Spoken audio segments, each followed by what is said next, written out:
Hi guys, good evening. সবাই কেমন আছো? আশা করি তোমরা সবাই ভালো আছো আর আমি অনেক ভালো আছি। তাই আমার ছোট ছোট স্বপ্ন, ছোট ছোট আশা আর তোমাদের ভালোবাসা নিয়ে চলে এসে শুভ সন্ধ্যায় নতুন একটা ভিডিও নিয়ে।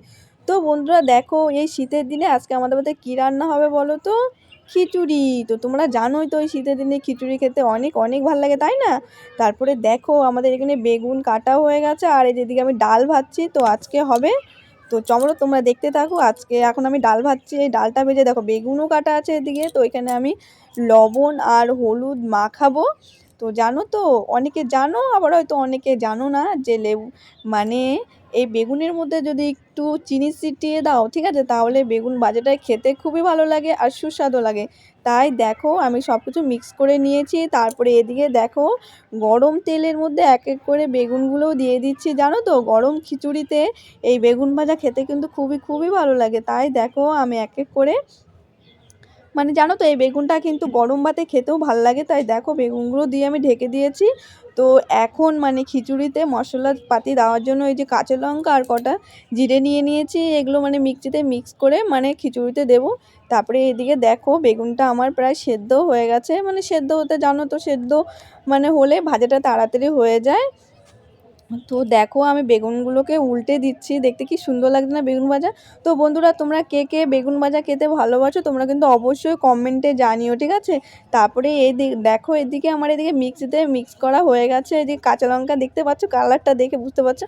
তারপরে এইদিকে দেখো খিচুড়ির এটা চালটা, ঠিক আছে, এই চালটা কিন্তু অনেক ছোট ছোট। তো এটাকে বের করে রেখেছি, এটাকে এখন ধুয়ে রাখবো। ধুয়ে রাখলে একটু চালটা একটু অন্যরকম হবে, তোমরা তো বুঝতে পারো, তাই না? তারপর চলো আর কটা বেগুন ছিল তো ওগুলোকেও ভেজে নিচ্ছি। এক এক করে সব গুছিয়ে নিচ্ছি, জানো তো এই সব মশলাগুলো করে রেখেছি, তাহলে খিচুড়িটা রান্না করতে সুবিধা হবে, তাড়াতাড়ি হবে, তাই না?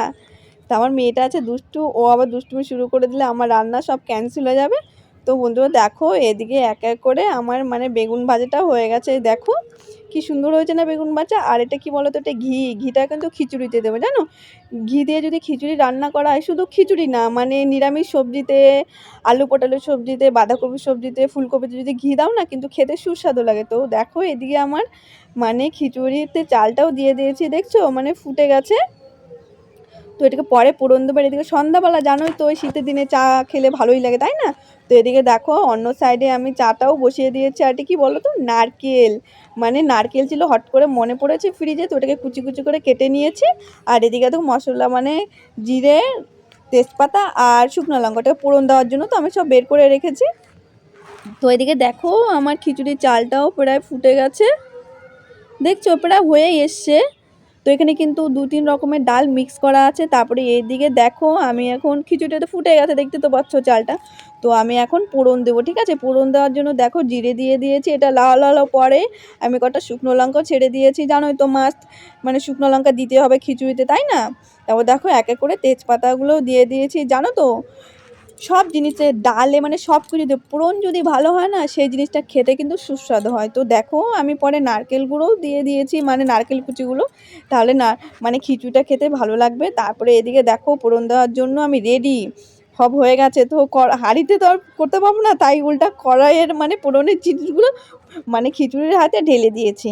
তো দেখো বন্ধুরা আমার ফোড়ন দেওয়া হয়ে গেছে। ফোড়ন দেওয়াটা কিন্তু ভালোই হয়েছে, জানো তো, যে বলছি ভালো মতন ঠিক মতন ফোড়ন দিলে ডাল ইয়া তরকারি সব জিনিসই মার কাছে শুনে দেখবে সেই জিনিসটা সুস্বাদু হয় খেতে। তো বন্ধুরা দেখো আমি তো ফোড়নটা দিয়েই দিয়েছি, তাই না? তো কিছু একটা জিরা টিরা লেগেছিলো কড়াইতে, তো সেটা দুবারা করে ভালো করে কেচে কুচে দিয়ে দিচ্ছি।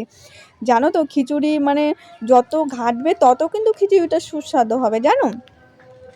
তো দেখো বন্ধুরা আমি কিন্তু খিচুড়ি জীবনে বেশি দিন কয়েকবারই রান্না করেছি, বেশি রান্না করতে। দেখো ফোড়নটা দেওয়ার পর আমি কিন্তু ঘিটা আগে দিতে হতো, আর একটু কিন্তু আমি ভুলে গেছিলাম, তার জন্য লাস্টের দিকে দিচ্ছি ফোড়ন দেওয়ার পর। তো আমি বেশি করেই ঘি দিয়ে দিয়েছি, বাড়ির ঘি, বুঝতেই তো পারো। তারপরে দেখো বন্ধুরা এদিকে আমার খিচুড়ি কিন্তু রেডি। তো দেখো আমি খিচুড়িটাকে পুরো করে ঘাটছি, কেন তো যত খিচুড়ি ঘাটবে তত খিচুড়িটা খেতে সুস্বাদু হবে। তো বন্ধুরা আমার খিচুড়িটা কেমন হয়েছে তোমরা কিন্তু অবশ্যই কমেন্ট করে জানিও। তো দেখো মাম্মামের নেশা ছিল খিচুড়ি খাওয়া, আর আমিও খেতে ভালোবাসি খিচুড়ি সেই। তো বন্ধুরা তোমরা কিন্তু অবশ্যই কমেন্টে জানিও আমার খিচুড়ির এই রান্না কেমন হয়েছে। তোমরা সবাই ভালো থেকো, টাটা, বাই, গুড নাইট।